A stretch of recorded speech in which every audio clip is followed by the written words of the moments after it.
Hello guys, welcome to our channel. This is Teja. ప్రస్తుతం మనతో పాటు సీనియర్ జర్నలిస్ట్ దుర్గా గారు ఉన్నారు. నమస్తే మేడం. నమస్తే. సో మాజీ ముఖ్యమంత్రి జగన్మోహన్ రెడ్డి గారు అసెంబ్లీ సమావేశాలకి రాననుకున్నారు. మొత్తానికి అసెంబ్లీ సమావేశాలకైనా హాజరయ్యారు, ప్రమాణ స్వీకారం చేశారు. దాని తర్వాత జగన్మోహన్ రెడ్డి గారు అసెంబ్లీ నుంచి దొడ్డిదారిన జారుకున్నారంటూ కూడా ఒక వార్త వెలుగులోకి వచ్చింది. సో దాని గురించి మాట్లాడతారు. నిన్నటి వరకు వస్తారా రారా ఒక సందిగ్ధంలో అందరూ ఉన్నారు. ఇప్పుడు ఏదో ఇవాళ ఆయన శాసనసభకు వచ్చి ప్రమాణ స్వీకారం చేశారు ఎమ్మెల్యేగా. చేసినప్పుడు జగన్మోహన్ అనే నేను అన్నాడు ఆయన, అని మళ్ళా జగన్మోహన్ రెడ్డి అనే నేను అన్నాడు ఆయన. రెడ్డి అనేది మర్చిపోయాడు ఆయన. అంటే ఒకటి ఆయన రెడ్డి కాదు కాబట్ట, లేదు ముద్రగడ పద్మనాభానికి నిన్ననే గెజిట్ వచ్చింది రెడ్డిగా, పద్మనాభ రెడ్డిగా ఆయన పేరు మార్చుకుంటే నిన్న గెజిట్ వచ్చింది. గెజిట్ లో ఆయన పేరు రెడ్డిగా మారింది కాబట్టి ఆయనకి దానం చేశారా. ఎందుకంటే అటు కాపులు కూడా ఆయన రానివ్వట్లేదు కదా. ఇప్పుడే ముద్రగడ గారు ఇవాళ బాధపడుతూ ఇందాకే ఒకటి విడుదల చేశాడు ఆయన. నన్ను చంపేయండి కావాలంటేను, నేను ఈ జనసేన వాళ్ళ మాటలు పడలేకపోతున్నాను, బూతులు మాట్లాడుతున్నారు, మేము అనాథలం అన్నాడు ఆయన. మేము చేతకాని వాళ్ళం అన్నట్టుగా అలా ఎందుకు అనుకుంటాడు ఆయన? జగన్మోహన్ రెడ్డి గారు ఉన్నారు కదా మేడం. అదే మరి. అందుకే మనం తొందరపాటు ఉంటే ఇగో ఇలాగే ఉంటాయి రాజకీయాల్లో. ఉభయభ్రష్టత్వం అయ్యాడు ఆయన. అది. సో ఇప్పుడు జగన్మోహన్ రెడ్డి పరిస్థితికి వస్తే, ఆయన ఇవాళ ఒక ఎమ్మెల్యేగా ప్రమాణ స్వీకారం చేశారు. ఆయన వస్తారా రారా అనే సందిగ్ధం వీడింది. వచ్చారు, చేశారు. అయితే ఆయనకి కేటాయించిన కుర్చీలో కూర్చోకుండా ఆయన వెళ్ళిపోయారు. అది విషయం. మరి కూర్చోవాలి కదా, నువ్వు ఎదుర్కోవాలి కదా. అది కౌరవ సభ కాదు, గౌరవ సభ అని ఇవాళ చంద్రబాబు నాయుడు గారు చెప్పారు కదా. నిన్న ఏం మాట్లాడారు జగన్మోహన్ రెడ్డి? వాళ్ళ ఎమ్మెల్యేలు, మాజీ ఎమ్మెల్యేలు, మాజీ మంత్రులు వాళ్ళందరిని ఉద్దేశించి మాట్లాడినప్పుడు గత 5 ఏళ్లుగా ఏం మాట్లాడారో, ఎన్నికల ముందు ఏం మాట్లాడారో సేమ్ స్క్రిప్ట్ చదివాడు ఆయన. ఎక్కడా ఒక అక్షరం పొల్లిపోకుండా, ఎక్కడా మార్పు లేదు. ఆయనలోనూ మార్పు లేదు, ఆయన స్పీచ్ లోనూ మార్పు లేదు. కాబట్టి స్క్రిప్ట్ మార్చుకో జగన్ అంటున్నాం మనం. స్క్రిప్ట్ మార్చుకో జగన్, కొంచెం నీ ఏమనాలి హావభావాలు మార్చుకో, నువ్వు ఇంకా అదే ఇదిలో ఉండకు అని ఆయనకు చెప్తున్నాం మనం. ఎందుకు చెప్తున్నామంటే నిన్న ఏమి కొత్తగా మాట్లాడలేదండి, అదే మాటలు. పైగా ఈయనెవరు, అయ్యన్న పాత్రుడు స్పీకర్ అని ఆయన మాట్లాడాడు. అంటే అయ్యన్న పాత్రుడు మంచివాడే వ్యక్తిగతంగా, కాకపోతే ఆయన నోరు కొంచెం మంచిది కాదు. ఆయన ఊరుకోడు ఎవడిని. అందుకని ఒకవేళ అందుకోసం ఇవాళ ఆయన శాసనసభకు వచ్చి ఎమ్మెల్యేగా ప్రమాణ స్వీకారం చేశారా అనే డౌట్ కూడా చాలా మందిలో ఉంది. ఎందుకంటే ఇవాళ ఉన్నది బుచ్చయ్య చౌదరి గారు ప్రోటెం స్పీకర్ కాబట్టి, బుచ్చయ్య చౌదరి గారు పెద్ద మనిషి, గొడవ లేదు, అందుకని వచ్చి చేశారా, లేదు అధికార పక్షం వాళ్ళని అంటే వాళ్ళ మొహాల్లో ఉండే ఆశ్చర్యాన్ని చూడ్డానికి వచ్చాడా ఆయన, లేదు ప్రజల కోసం వచ్చాడా మనకు తెలియదు. మొత్తానికి అయితే వచ్చి ఎమ్మెల్యేగా ఆయన ఒక సాధారణ ఎమ్మెల్యేగా ఇవాళ ప్రమాణ స్వీకారం చేసి వెళ్ళారు. ఇది ఇవాళ ఆరంభం. అయితే జగన్మోహన్ రెడ్డి సాధారణ ఎమ్మెల్యే అంటున్నారు, అసెంబ్లీకి వచ్చిన వాళ్ళందరూ కూడా సాధారణ ఎమ్మెల్యేలే. ఎందుకు చెప్తున్నాం అంటే ఈయన మాజీ ముఖ్యమంత్రి కాబట్టి ఇవాళ సాధారణ ఎమ్మెల్యే అన్నాం అంతే. అంతేగాని ఎమ్మెల్యేకి ఉండే గౌరవం అలాగే ఉంటుంది, అది ఎక్కడికి వెళ్ళదు. ఎవరికైనా ఎమ్మెల్యేనే ప్రజలు ఎన్నుకుంటారు కాబట్టి ఆ గౌరవం ఎలాగా ఉంటుంది. కాకపోతే ఆయన మాజీ ముఖ్యమంత్రి కాబట్టి ఒకసారి మనం గుర్తు చేస్తున్నాం. ఈయన ఒక ముఖ్యమంత్రి హోదాలో ఉండి గతంలో ఏం చేశారు శాసనసభలో. 2019 డిసెంబర్ 13న చంద్రబాబు నాయుడు గారి భార్య గురించి వీళ్ళందరూ మాట్లాడినప్పుడు ఈయన ఒక ముఖ్యమంత్రిగా ఎలా బిహేవ్ చేశాడు గుర్తు చేసుకోవాలి ఆయన. ఆ రోజు చంద్రబాబు నాయుడు గారు నేను మళ్ళా రాను సభకి అని చెప్పేసి వెళ్ళారు. మళ్ళా ముఖ్యమంత్రిగా ప్రమాణ స్వీకారం చేసిన రోజునే వస్తాను అని ఆయన మాట ఆయన నిలబెట్టుకున్నాడు. ఆ మాట నిలబెట్టుకోవడానికి ప్రజలు దోహదం చేశారు, జనసేన పవన్ కళ్యాణ్ దోహదం చేశాడు, ముఖ్యంగా నారా లోకేష్ కూడా తిరిగారు, వాళ్ళ పార్టీని గెలిపించుకున్నారు వీళ్ళందరూ కలిపి. అంటే ఇక్కడ మనం చెప్పుకోవాల్సింది కాపులు కమ్మ ఇద్దరు కలిసికట్టుగా ఓట్లు చీలకుండా పనిచేశారు. అంటే అది నియోజకవర్గాల వైజ్ కావచ్చు, ఇండివిజువల్గా కావచ్చు, అంటే వాళ్ళిద్దరూ కలిసికట్టుగా పనిచేయటం వల్లే ఈరోజు ఈ విజయం సాధ్యమైంది నన్ను అడిగితే. ఇందుకు పవన్ కళ్యాణ్ చాలా దోహదం చేశారు. ఎందుకంటే ఇవాళ పవన్ కళ్యాణ్ 100% 100% మ్యాండేటరీ తెచ్చుకున్నాడు ఆయన. అది ఎక్కడా లేదు. మనకు తెలిసి ఎవరు 100% నెగ్గిన వాళ్ళు మనకు తెలియదు. అంటే నాకు తెలిసి అదొక హిస్టరీ అమ్మ, మనకు ఐడియా లేదండి. ఏది ఏమైనా 2019 నుంచి 24 వరకు ఏం జరిగిందో అది శాసనసభలో జరిగిన విషయాలు కూడా చరిత్ర పుటలకి ఎక్కాలి. అదొక పాఠ్యంగా మారాలి. ఎందుకంటే వ్యక్తిగత ఆరోపణలు చేసుకోకూడదు, మహిళలని లాగకూడదు రాజకీయాల్లోకి, మహిళలను కించపరిస్తే.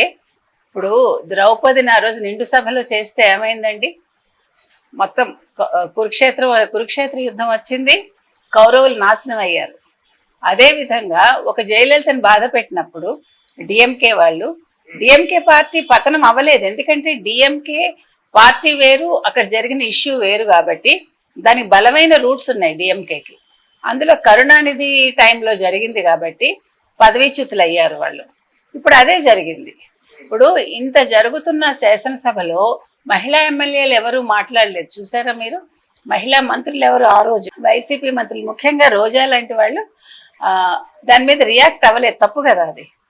సో ఈ రోజు ఒక పార్టీ పడిపోయిందంటే అంటే కర్ణుడి చావుకి చాలా కారణాలు ఉన్నట్టుగా ఈరోజు జగన్మోహన్ రెడ్డి పతనానికి ఆ రోజు ఆ కారణం కూడా, ఆ రోజు జరిగిన ఆ అంశం కూడా ఒక కారణం అయింది. కాబట్టి ఈ రోజు ఆయన ఓడిపోవటానికి సంక్షేమాలు ఎవరిని గెలిపించవు. మనం పదే పదే అదే చెప్తున్నాం, మీకు గుర్తుంటే.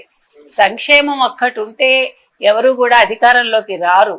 ఇవాళ చంద్రబాబు నాయుడు గారు కూడా సంక్షేమాలు ప్రకటించారు, మీకు గుర్తుంటే. కానీ ఆయన సంక్షేమాల కంటా కూడా రాష్ట్ర అభివృద్ధి వైపు డే 1 నుంచి ఆయన తన దృష్టిని పెట్టారు, మీరు గమనిస్తే. ఇప్పుడు చాలా మంది అడగచ్చు, సంక్షేమాల మీద ఫైల్స్ మీద సంతకం చేయలేదేంటి అని. సంక్షేమ పథకాలకి ఫైల్స్ మీద సంతకం చేయక్కర్లే, అవి ఆటోమేటిక్ గా జరిగిపోతాయి. ఫస్ట్ వస్తే ప్రభుత్వ ఉద్యోగులకి జీతాలు పడతాయి.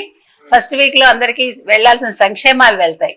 ఇప్పుడు ముఖ్యంగా ఆంధ్రప్రదేశ్కి కావాల్సింది పోలవరం, అది జగన్మోహన్ రెడ్డి చేయలేదు. నెక్స్ట్ అమరావతి జగన్మోహన్ రెడ్డి పాడుపెట్టాడు. నెక్స్ట్ రైల్వే లైన్లు జగన్మోహన్ రెడ్డి పట్టించుకోలేదు. ప్రత్యేక హోదా గురించి ఆయన పదే పదే మాట్లాడుతున్నాడు జగన్మోహన్ రెడ్డి. 16 మంది ఎంపీలు ఉన్నారు, ఎందుకు ప్రత్యేక హోదా గురించి మాట్లాడటం లేదు చంద్రబాబు నాయుడు అని అడుగుతున్నాడు ఆయన.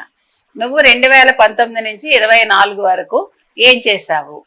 ముఖ్యమంత్రి హోదాలో నీ దగ్గర 22 మంది ఎంపీలు ఉన్నారు, నువ్వు ఏం చేశావు? అంతే కదా. ఇప్పటికన్నా అప్పుడు ఒక 6 మెంబర్స్ ఎక్స్ట్రా ఉన్నారు కదా. మరి నువ్వు ప్రతిసారి వెళ్ళి ఢిల్లీకి ప్రత్యేక విమానంలో ఏం చేశావు? నీ కేసులు మాఫీ చేసుకున్నావా? సిబిఐ కోర్టు శుక్రవారం నేను పిలవకుండా ఉండడానికి నువ్వు అక్కడ వాళ్ళ ముందు మోకరిల్లు వచ్చావా? నువ్వేం చేసావని? నువ్వు 5 ఏళ్లలో రాష్ట్రాన్ని ఏం చేశావు? 500 కోట్లు ఇచ్చి ఒక విలాస భవనాన్ని కట్టించుకున్నావు. ఈ రోజు దాని మీద మాట మారుస్తున్నారు నీ మంత్రులు. ఇదే రోజా ఆ రోజు ఏం మాట్లాడింది, మధ్యలో ఏం మాట్లాడింది, నిన్ననేం మాట్లాడింది చూసుకుంటే ఆ వేరియేషన్ మనకు తెలుస్తుంది. అదే విధంగా కొడాలి నాని నిన్న ఇంకా పొగరు తగ్గలేదు. ఆ వెధవలు ఎవరు? రమ్మనండి, ముష్టి పడేస్తాము ఫర్నిచర్ కి, ఎట్లా మాట్లాడాడు. కోడెల శివప్రసాద్ని కూడా నిన్న ఎట్లా మాట్లాడాడు చనిపోయిన వ్యక్తి గురించి. అంటే మీకు బల్బులు దిగవు. మీకు ప్రజలు ఇంత మ్యాండేటరీ ఇచ్చినా, మీరు వద్దు మొర్రో అన్నా కూడా ఇంకా నువ్వు ఇలాగే ఉన్నావంటే నీకు కాదు నష్టం. ఈ మాజీ మంత్రులు ఎవరైతే ఉన్నారో, ఈ మాజీ ఎమ్మెల్యేలు ఎవరైతే ఉన్నారో, వీళ్ళ మాటలకి, వీళ్ళ చేష్టలకి, వీళ్ళ చేతలకి బలయ్యేది జగన్మోహన్ రెడ్డి. అది జగన్మోహన్ రెడ్డి గుర్తుపెట్టుకోవాలి. ఇప్పుడు ఆయన ఇవాళ నష్టపోవటానికి సగం వీళ్ళు కూడా కారణమే. ఒక రోజా కారణం, ఒక అంబటి కారణం, ఒక కొడాలి కారణం, ఒక వల్లభనేని వంశీ కారణం, ఒక బొత్స కారణం, ఇలా లిస్టు చెప్పుకుంటూ వెళ్తే బోల్డ్ వస్తుంది. కాబట్టి జగన్మోహన్ రెడ్డి సలహాదారుల్ని 100 మందిని పెట్టుకోవటం కాదు, ఒకళ్ళు సరైన వాళ్ళు ఒకళ్ళని పక్కన పెట్టుకుని ఫస్ట్ వినడం నేర్చుకుంటే ఆయన, ఇప్పుడు చెప్తే వినాలి, లేదు తెలుసుకోవాలి, రెండూ లేకపోతే పరిస్థితి ఇలాగే ఉంటుంది. కాబట్టి ఇంకొకటి, అమ్మ పెట్టాల్సిన 2 చిన్నప్పుడు పెట్టలేదు ఆయనకి. అమ్మ సరిగ్గా పెట్టుంటే ఆయన ఇలా ఉండరు. కాబట్టి ఆలోచన అనేది సక్రమంగా ఉండాలి. జగన్మోహన్ రెడ్డి ఓకే ధైర్యంగా ఇవాళ ఆయన వచ్చాడు, ఏ కారణం చేత వచ్చినా ఆయన ఇవాళ శాసనసభకు వచ్చారు ఆయన, ఓకే దాని గురించి ఏమీ ఇష్యూస్ లేవు.